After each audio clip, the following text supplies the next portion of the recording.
Small certainties expanded into doubt. You started to see how much of your identity had been borrowed.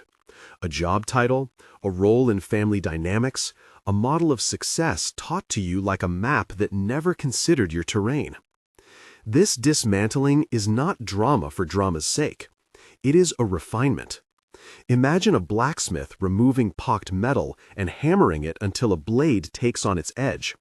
The hammering is uncomfortable, the sparks look dangerous, but without the heat and the repeated blows, the edge would remain dull.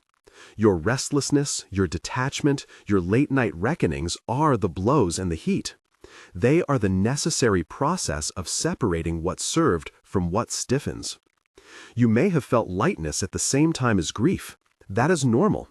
When old containers dissolve, what remains is both relief and a new kind of mourning, the funeral for what you were. You can honor that mourning without getting lost in it. Grief does not mean failure. It is the rite of passage for something new to grow in its place. As the old structures loosened, something else began to amplify, your sensitivity, not as a problem to fix, but as an upgrade to steward. Your senses expanded beyond the physical. You began to read atmospheres instead of just faces, to notice the subtle pitches in conversations, to feel the temperature shifts of rooms the way you might sense a weather front. This is not mystical celebrity, it's refinement. Your nervous system is learning a new language of nuance. You noticed lies as textures, for example. A statement that once slid by like glass now scratches like sandpaper. Politeness became porous. You could detect where people were soothing themselves and where they were being honest. Responses that once felt automatic required pause. Boundaries that you had accepted as fixed suddenly looked flexible, too flexible, and you tightened them. You began preferring truth, even the awkward kind, because it matched the internal clarity growing inside you. It is common to mistake such sensitivity for fragility. The world looks louder, and you may have believed that meant you were easily impacted. Quite the opposite. This is tuning. A finely tuned instrument can pick up a whisper across a field. You are being tuned to a subtler register so you can notice what the larger melody is doing. That sensitivity will, paradoxically, allow you to remain steadier because you respond earlier to shifts. You are alerted to pressure before it becomes damage. With the internal shift came an external response. Life, in small but undeniable ways, rearranged itself around your emergent frequency. This is not mystical law, but an observed pattern for many who have walked this path. People appeared who echoed parts of your internal landscape, not as duplicates, but as resonant frequencies. Voices that validated what you were feeling, opportunities that asked less of the old packaging, places that felt like they matched the temperature of your interior. This is not mystical law, it's refinement. Perhaps you have a story like this. You were thinking of a certain kind of work, and 3 days later you crossed paths with someone who mentioned it in passing. An email landed in your inbox offering a different kind of project. A stranger at a coffee shop casually said the exact thing you needed to hear. These moments can be so ordinary they're easy to dismiss. But when they keep happening, patterns begin to emerge. Your inner tuning broadcasts a frequency. Call it intention, call it alignment, and the field responds in kind. These synchronies do not mean you will be spared difficulty. They do not promise painless change. Rather, they suggest that as you refine your inner presence, the outer environment becomes more responsive. Doors close that do not fit, doors open that do. Often, the closings are as instructive as the openings because they refine your direction. A relationship that once felt essential quietly ends, and in its absence you find space to cultivate yourself. This rearrangement is the outer echo of an inner recalibration. You may notice an uncanny ease in small decisions. Tasks that once required overanalysis now resolve more quickly. That is the field showing its reciprocity. The less you cling, the less resistance you meet. Your inner compass begins to make choices that align with what feels true rather than what feels safe. It is not reckless. It is simply less accommodative to narratives that no longer fit. Do not misread this as a script to manipulate reality. The field is not a vending machine. It is more like a radio. You tune, and certain stations come clearer. It helps to treat this responsiveness as a cooperative weather, not something you control absolutely, but something you learn to work with. You signal, the field answers. You refine, the arrangements reflect that refinement. You are not prepared to lead a parade or to be a guru. The role given to early awakeners is subtler, quieter. You are a stabilizer. Imagine a lighthouse on a foggy coast. It is not there to move the ships. It is there to keep a steady beam so vessels can orient themselves. You, in the same way, provide coherence. You anchor a frequency that others can resonate with when they approach. That anchoring is practical and small. Choices modeled, steadiness and presence, an unexcited clarity that resists panic. It looks like someone calmly doing what must be done because the inner field is coherent. To be an anchor does not imply you must constantly teach or correct. Your presence, more than your words, often carries the signal. People who are stabilizers are rarely loud. They are steady. When others around them flail or spin, anchors offer a steadier cadence by example. They pause instead of reacting. They set healthier boundaries rather than explaining themselves into exhaustion. They remember the long view when everything else screams immediacy. Do not misread this as a script to manipulate reality. The field is not a vending machine. It is more like a radio. You tune, and certain stations come clearer. It helps to treat this responsiveness as a cooperative weather, not something you control absolutely, but something you learn to work with. You signal, the field answers. You refine, the arrangements reflect that refinement. You were not prepared to lead a parade or to be a guru. The role given to early awakeners is subtler, quieter. You are a stabilizer. Imagine a lighthouse on a foggy coast. It is not there to move the ships. It is there to keep a steady beam so vessels can orient themselves. You, in the same way, provide coherence. You anchor a frequency that others can resonate with when they approach. That anchoring is practical and small. Choices modeled, steadiness and presence, an unexcited clarity that resists panic. It looks like someone calmly doing what must be done because the inner field is coherent. To be an anchor does not imply you must constantly teach or correct. Your presence, more than your words, often carries the signal. People who are stabilizers are rarely loud. They are steady. When others around them flail or spin, anchors offer a steadier cadence by example. They pause instead of reacting. They set healthier boundaries rather than explaining themselves into exhaustion. They remember the long view when everything else screams immediacy. There is also a communal aspect. Early awakeners are often scattered like lighthouses along a coastline. You may not meet many of them in daily life, but you will feel their impact. A colleague makes a boundary change you admire. A friend opts for honesty in an uncomfortable conversation. A neighbor chooses an unexpected, kind practicality. These small acts ripple more than you might expect. You do not have to gather them into a movement to be effective. The field is already weaving them together by resonance. Integration is the next frontier. After the heat and dismantling and initial recalibration, integration asks you to embody steadiness day by day. It asks you to choose coherence over reactive drama, to find your tempo and keep it. This does not mean perfection, it means practice. Consider integration like building a muscle. At first, the muscle is awkward and sore. Over time, movement becomes more natural. Practices that once felt contrived, simple rituals of attention, pauses before major decisions, honest conversations with those closest to you, gradually become the architecture of a new life. Integration is also about practical realignment. It often reveals itself in the modest mechanics of daily life. You might find your calendar shifting naturally, toward fewer obligations that drain you and more that replenish you. Your spending patterns may follow your values more closely. You might sleep differently, eat differently, speak differently.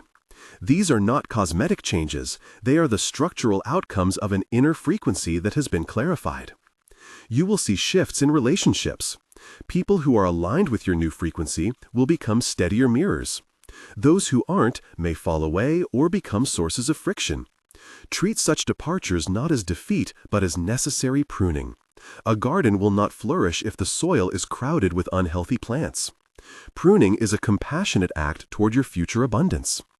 A common fear here is the temptation toward isolation, thinking that being awake means being alone. That is not the rule. The process can be lonely at times, especially when you outgrow old social forms. But the loneliness is not your destination. As your inner field steadies, you will also begin to attract companions who resonate. Not copies, but complementary notes. You will find people whose presence feels like a room finally made sense. If you are frightened of becoming cut off, remember that endurance in presence is a powerful magnet. The steady keep finding one another, often through subtle channels rather than thunderous declarations. There is a practical safety note woven into this.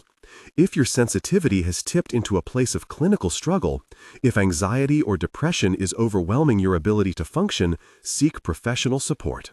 Spiritual processes and nervous system upgrades can be accompanied by painful symptoms, and trained clinicians and therapists can offer stabilizing care that complements your inner work.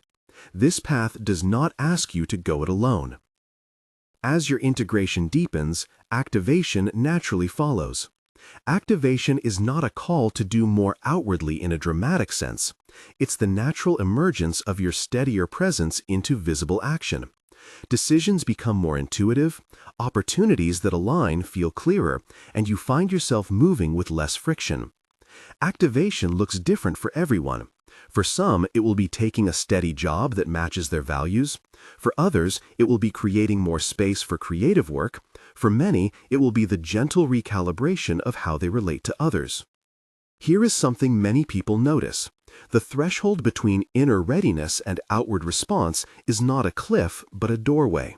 You step through it with smaller, clearer choices. You do not need permission. The field aligns when you act from coherence rather than compulsion. A small, decisive act, saying no, sending an email, choosing a different route home, can be the electromagnetic nudge the field needs to rearrange. Consider a few anonymous vignettes that illuminate the pattern. A woman in her 30s began waking up feeling alienated from her corporate job. She started setting small boundaries and invested time in a personal project, writing a few pages a week. A neighbor noticed her practice, struck up a conversation, and connected her to a small collective looking for someone with her real skill set. Months later, she was working part-time on projects that fed her and less dependent on a job that drained her. The opening was not a windfall. It was a succession of tiny adjustments that aligned with an internal shift. Another example. A man felt his relationships were scripted, rehearsed. He stopped performing compliances and began speaking concisely and honestly. Some relationships frayed, others reconfigured into healthier terms. One day, a person he only knew casually recommended him for a role in a community project, and his new clarity made him a natural fit. The opportunity did not come from luck. It arrived because his frequency stopped fitting the old patterns and began to match new ones. There are countless small stories like this because the field tends to answer to coherence more than charisma. Your clarity is its own form of influence. Influence that comes from being steady is less exhausting and more durable than influence that relies on attention or spectacle. You are closer than you think because many of your internal calibrations have already been made. You have shed layers. You have learned to notice nuance. You have practiced boundaries, and you have been choosing truth even when it was costly. Each small practice, each honest conversation, each moment of choosing presence has been wiring you toward a capacity to be steady, to notice, and to act from alignment. So what is closer? It means the timeline you have been moving toward, activation, clarity, the new cadence of life, is not a distant eventuality. It is the next room in a house you have already been building. You are within steps of that doorway, and often the threshold is a single coherent decision away. That is why a message like this lands now. The field recognizes proximity and speaks to those who are near enough to respond. If you are wondering how to recognize actual readiness, you will know by the way your decisions become clearer. You will feel less like you must force outcomes and more like you are choosing from a palette that already fits. You will catch yourself being less reactive and more intentional. You will feel a tightening of purpose, not a dramatic mission statement in neon, but a quiet, steady compass that guides your small acts. The signs are modest: easier decisions, deeper rest, less reactivity to drama, stronger boundaries, more aligned relationships. There will be tests along the way, and they will often come as temptations back to old patterns. Invitations to overwork, to people please, to actions that seem urgent but are not essential. These will visit. Each is an opportunity to recognize how far you have come. Responding from your clarified field often requires saying no to old attractors. That is part of your stewardship. Even as this progress unfolds, it is helpful to remember that timing is not a race. Some souls are meant to awaken early. Others will awaken later and under different circumstances. The fact that you are called early does not make you superior. It makes you available to hold something steady. The early wakeful presence is not a crown, it's a task. A lighthouse stands quietly, without boasting, and in its quiet work it preserves ships. The narrative from here moves toward how you embody this role without collapsing into martyrdom or overperformance. It moves toward practice, daily, unspectacular practices that deepen your capacity to anchor. Before we get there, though, we should sit with the internal weather you have already weathered. How you tend your interior will determine the quality of the outer response. If your inner field is fragmented, pulled by unresolved grief, by chronic shame, by unprocessed anger, you will, understandably, reflect that in your choices. Integration asks you to do the interior work so outward activation rests on a firm foundation. Practical steps are simple and small, but they compound. Choose one small rhythm that brings you back to present clarity each day. A 5-minute pause in the morning, a breath practice that brings you into your center before you react, a short, honest conversation with someone safe. Do that consistently. Turn small beginnings into scaffolding. Over time, these tiny acts build a nervous system that can hold more light without bursting. And remember, you do not have to do this perfectly. Integration is iterative. You will wobble. In those wobbles are invitations to practice steadiness again. A day of confusion does not erase months of steady work. The field notices cumulative coherence more than it notices episodic perfection. There is also a relational calibration to attend to.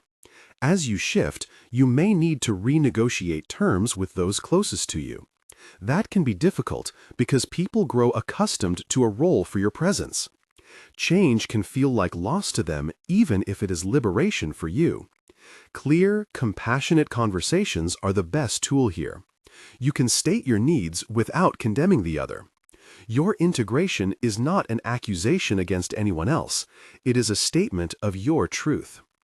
Toward the end of this section, notice a subtle invitation. Begin an internal declaration, a small, private sealing that recognizes your readiness. You might say to yourself, silently or aloud, "I was awakened before the transition because I was needed awake." Say it without drama. Let the words be a hinge. This is not a charm to force the field, but a symbol to align your inner posture. If you choose to share it publicly, perhaps typing it into comments as suggested earlier, let that be an act of resonance labeling rather than a broadcast of certainty. Keep that declaration soft and private if you prefer. Let it be a quiet agreement between you and your center. It is symbolic, yes, but symbols help the nervous system anchor change. You are aligning your intention with your actions. Now we arrive at a point where your interior rearrangements have begun to echo outward in noticeable ways. Small synchronies have multiplied. Decisions have become clearer. Boundaries feel less compromised. You have practiced presence and noticed the field bending toward your coherence. The story is well underway, and the closer horizon is visible from here. What follows next, what we will explore in depth as this message continues, is how to integrate these patterns into a daily architecture of life that sustains you as a stabilizer without collapse. How to activate without an agenda of conversion, how to hold steadiness in relationships and communities, and how to perform the symbolic sealing that signals readiness to yourself and to the field. There is a delicate art to anchoring without overreaching, to being influential without seeking followers, to embodying a lighthouse without thinking you must steer the ships. For now, rest in this. The message you have received is not a summons to urgent spectacle. It is a gentle notice. The universe sent this message because you are nearer to the doorway than you might imagine. You have been prepared by dismantling and by refinement. The field has been shifting in response. The next steps ask for practical steadiness and small, consistent choices. If you feel the call to acknowledge this publicly or privately, you may speak or write the sentence that seals this awareness. I was awakened before the transition because I was needed awake. Use it as a ritual if you like. Say it once in a mirror, jot it in a notebook, send it quietly in a comment as a signal. Let it be a symbol, not a demand. Before we move deeper into the ways you anchor and activate without losing yourself, take a breath and note the small things that have already shifted. A decision you made more easily, a conversation that landed differently, a sense of relief where there once was tension. These are the proof points of the field answering your newly steady frequency. And though the road ahead will require patience and practice, you are closer than you think to stepping fully through the doorway. You are already learning how to hold steadiness in small acts. Now we turn to how that steadiness becomes the architecture of a life that quietly shapes its surroundings, without fanfare or force. This is the practical heart of being an anchor. Not a set of dramatic moves, but a disciplined tiling of gentle choices that, over time, create a field others can rely on. Begin with the daily scaffolding. The point is not to add a long list of spiritual demands, but to pick a handful of micro-habits that shift how you meet each day. Choose practices that you actually like and that return you to your center. A short pause when you wake, enough to name one true intention for the day. A moment of embodied attention before you answer a message or a call. Feel your feet, soften your breath, notice how your chest rests. A small end-of-day ritual that allows you to bookend the hours. A sentence in a notebook, a breath to close the work, a gratitude offered for one thing that went well. These are not theatrics, they are simple switches that change the tone of your nervous system. Over time, these small rituals act like mortar between the stones of your life, gluing choices into coherence. Practice being the person who decides from clarity. This can be practiced deliberately.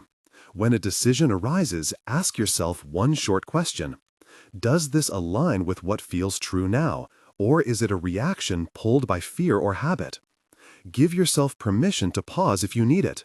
Sometimes clarity comes as a quiet yes, other times as a polite no. Either is an act of sovereignty. The field responds more readily when your choices are steady rather than frantic. Try making small decisions quickly. Turning down an invite that would drain you, submitting a short proposal, saying what you need in a conversation. And notice how the world remaps itself. Cultivate a modest somatic literacy. You do not need technical jargon to listen to your body. Learn the language of your shoulders, the temperature in your palms, the way your breath tightens when you're moving toward pressure rather than toward alignment. These bodily cues are early warning systems. When you notice constriction, name it. When you notice ease, notice it again and let it sink in. A body that receives your attention becomes an instrument of clarity. This is not clinical therapy, it is practical attention. If patterns arise that feel too heavy to work through alone, deep anxiety, prolonged depression, or trauma, seek trained professional support. Such care is a complement to inner practice, not a failure of it. Boundaries are a principal tool of an anchor. They are not punishments for others. They are declarations of what you are willing to invest in and what you will spend your energy on. Boundaries can be spoken in brief, courteous language. I can't take that on right now. I'm taking time for myself this weekend. I can meet for 30 minutes. Practice making small boundary statements and then holding them.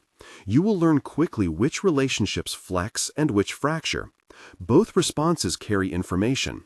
A steady boundary is a clarifying lamp. It shows who is willing to meet you at your temperature. Refine your capacity to listen without fixing. One of the quiet powers of early awakeners is the ability to be present without rushing to solve. Not every discomfort needs a solution from you. Often what people need most is an undramatic witness, someone who will listen, who will tolerate silence, who will sit steady while another person finds their shape. This form of presence is an anchor in itself.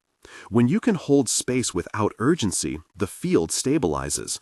You will learn that your influence is more often felt in how you are than in what you say. Guard against seductions that will erode steadiness. There are subtle pitfalls on this path. The allure of appearing more advanced than you are, the temptation to collect followers or approvals, the fantasy that being awake is a ticket to constant synchronicity. None of those sustain. They are distractions. Keep returning to humility, an appreciation that being steady does not mean you have all the answers. It means you are able to keep working with the questions. Practice curiosity. When you catch yourself seeking validation through drama or through impressive output, slow down. Ask, what is the small, honest step I can take right now that honors my clarity? Learn to recalibrate when tests arrive. Tests are not failures, they are confirmations of proximity. When the field tosses you a familiar trigger, an old pattern reappearing, a relationship pressing old buttons, see it as data. The test asks, how far have you integrated this lesson? You will likely wobble. You may respond in ways you wish were different.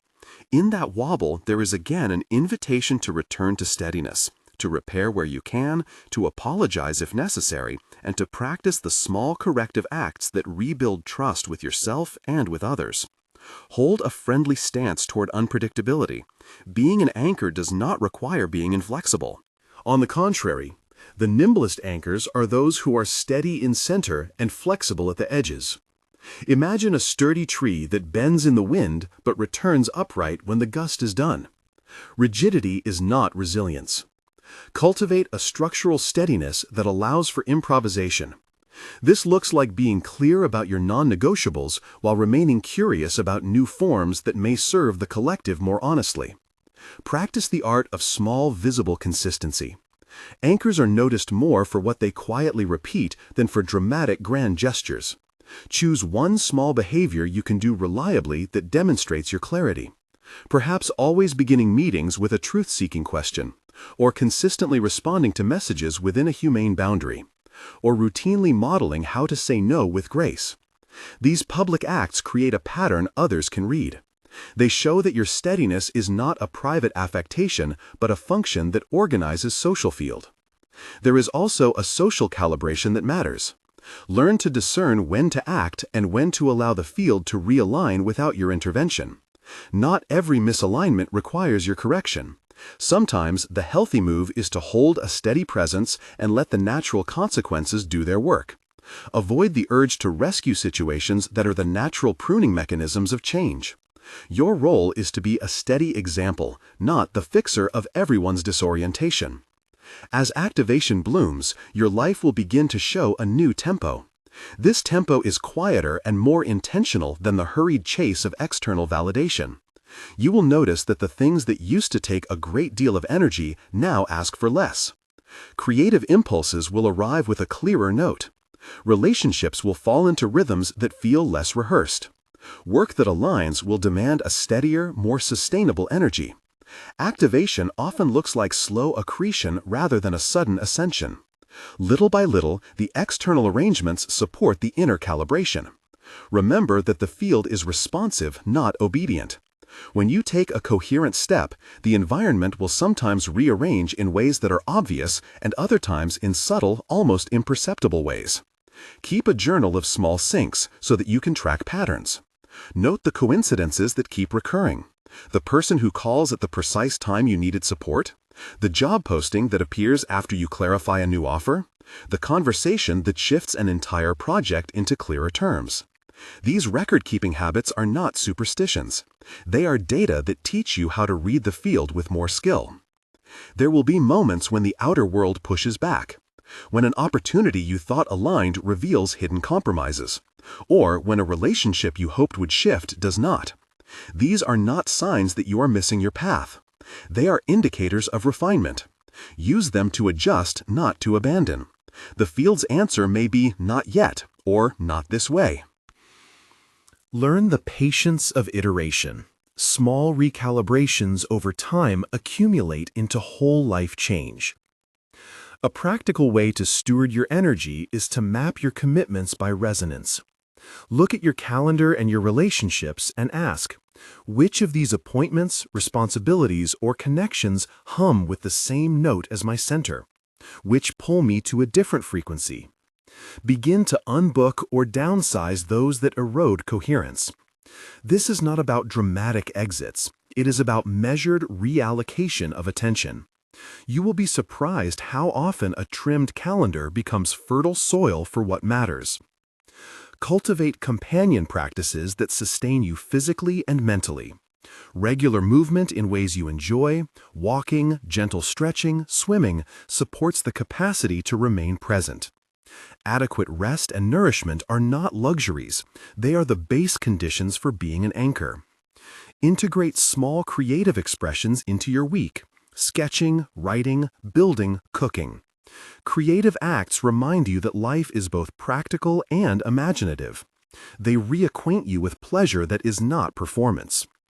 Create a ritual for checking alignment. Once a week, give yourself a short, honest inventory. What felt aligned this week? Where did I compromise? What felt like an authentic yes? What felt reactive? Keep this inventory brief and non-judgmental. Use it as feedback, not as indictment. Over months, you will see a trajectory that charts your maturing coherence. Engage with other anchors when you can. The coastline metaphor returns here. Lighthouses are solitary by design, but are not islands in a mapless sea. When you encounter other steady presences, people who embody calm clarity, nurture those connections. Share small practical strategies. Trade stories of failure and repair. Admire each other's work without converting others.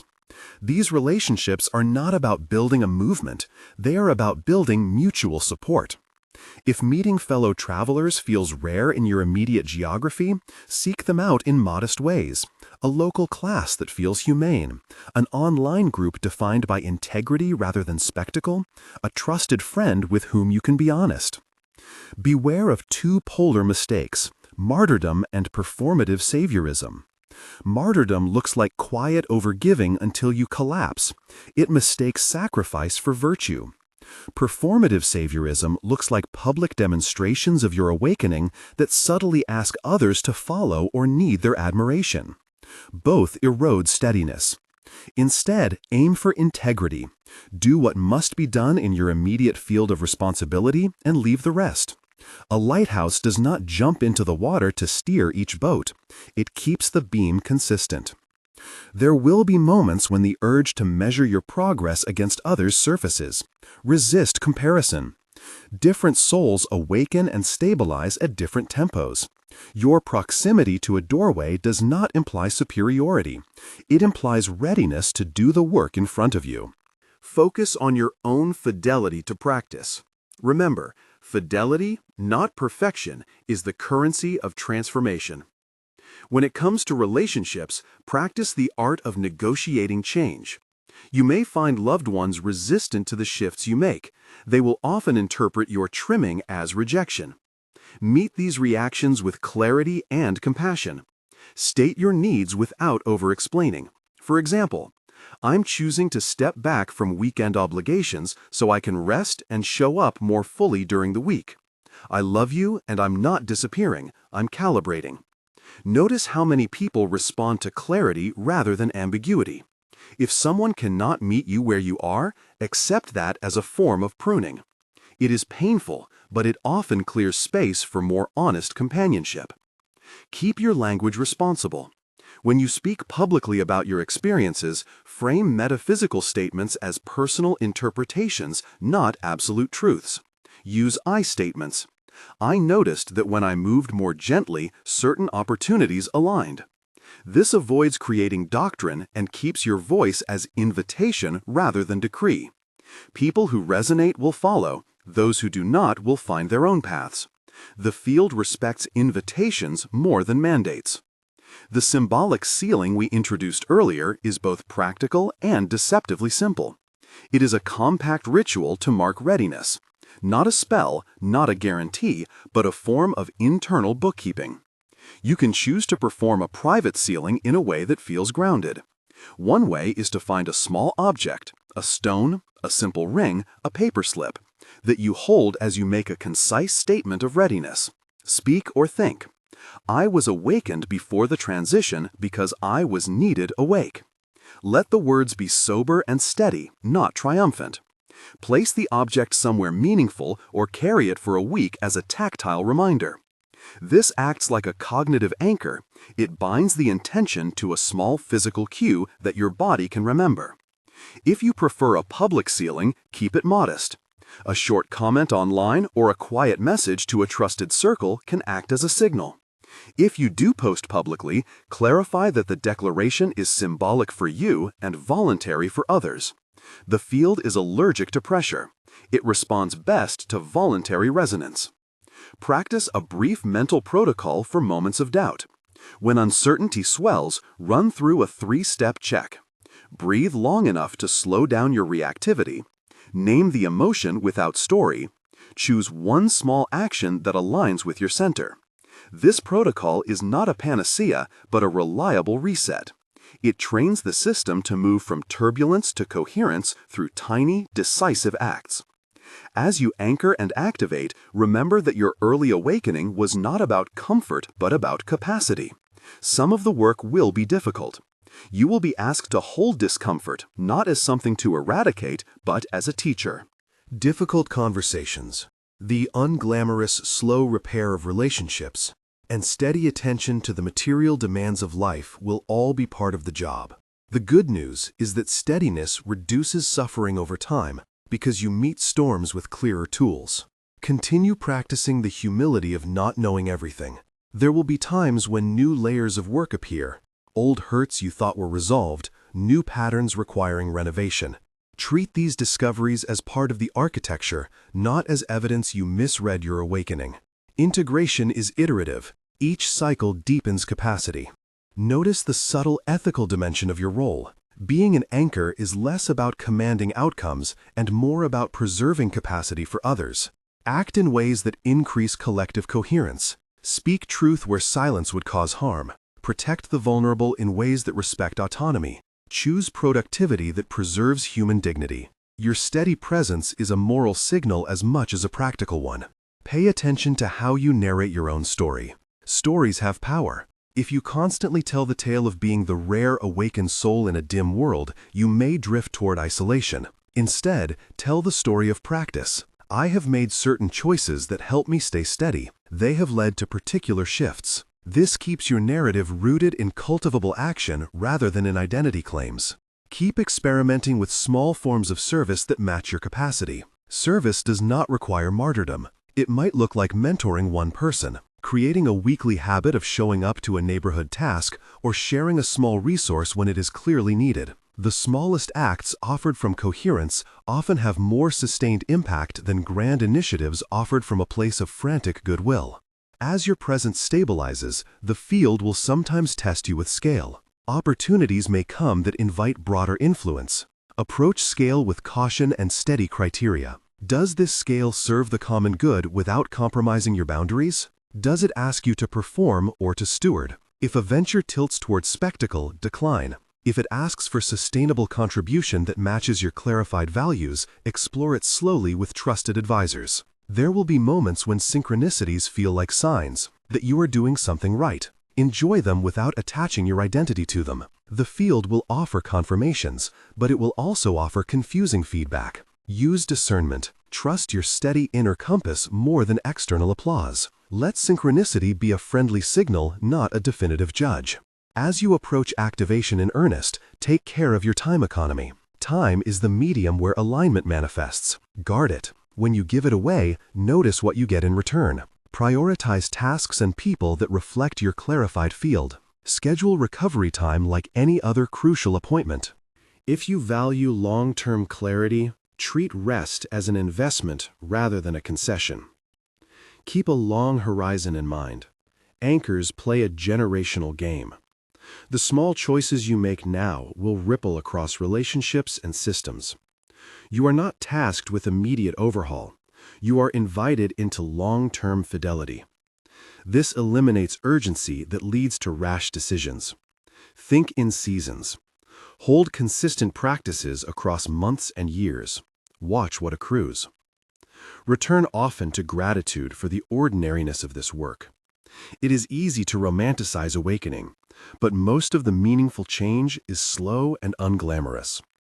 Celebrate the small advances, a boundary finally held, a conversation that was honest without fallout, a week where rest arrived more easily. These are the milestones of the stewardship your timing called you to.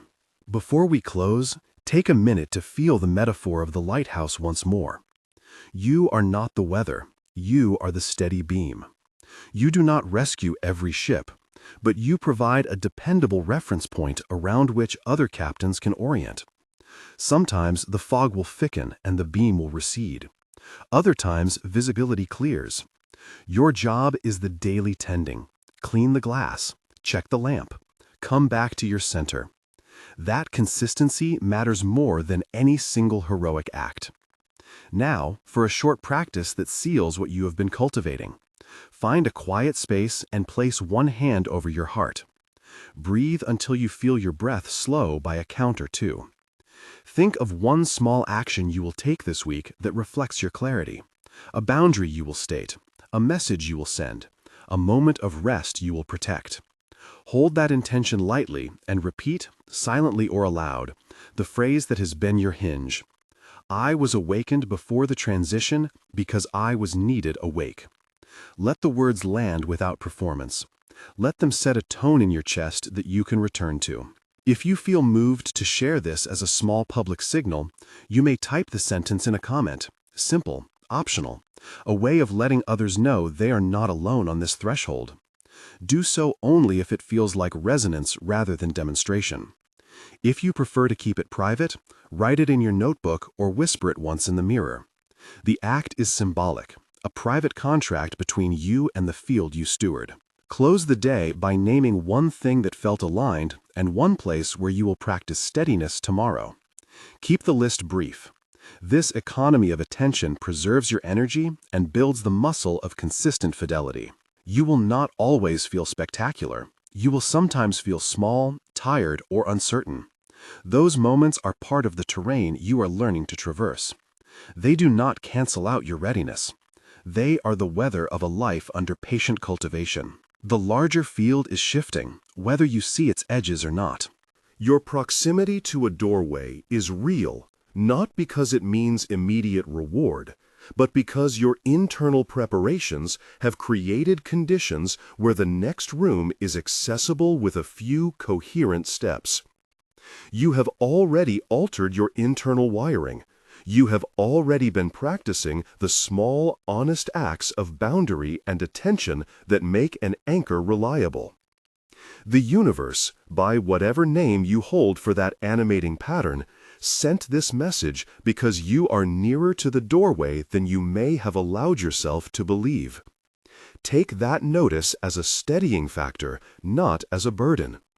Your role is to continue the patient work of being present, to choose clarity over spectacle, and to act with humility. You do not need to be anyone else's savior. You are needed simply as an awake presence. If you are ready, make that final, quiet sealing now. Breathe, place your hand over your heart if you like, and speak or think with calm steadiness. I was awakened before the transition because I was needed awake. Let the words sit. Let them be a quiet agreement you can return to when the road feels long. The message arrived because you are closer than you think. Keep walking toward that doorway with the small, consistent acts that have carried you this far. The field will continue to respond as you remain faithful to the practice of steady presence.